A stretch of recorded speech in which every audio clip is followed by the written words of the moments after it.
महाराष्ट्रात गुढीपाडव्याच्या दिवशी माननीय श्री राजसाहेब ठाकरे यांनी आपल्या व्यासपीठावर आपले कार्यकर्त्यांना हे आदेश दिले की ज्या लोकांना मराठीमध्ये बोलता येत नाही त्यांच्या कानफट्यात मारा.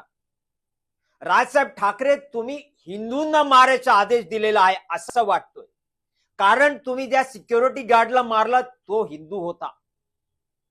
ज्या मॉलमध्ये डीमार्ट मध्ये तुम्ही जाऊन त्या माणसाला मारला तो पण हिंदू होता.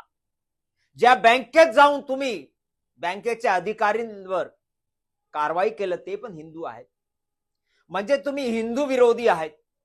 महाराष्ट्रात राहून छत्रपती शिवाजी महाराजांचा हिंदवी स्वराज्याचा अपमान पण तुम्ही करतायत.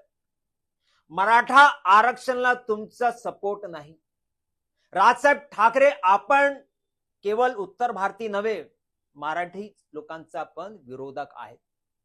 म्हणून मी तुमच्या विरुद्ध सुप्रीम कोर्ट मध्ये जाऊन ही याचिका केलेली आहे.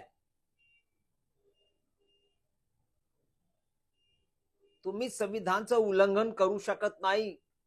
हिंदू लोकांना तुम्ही मारू शकत नाही.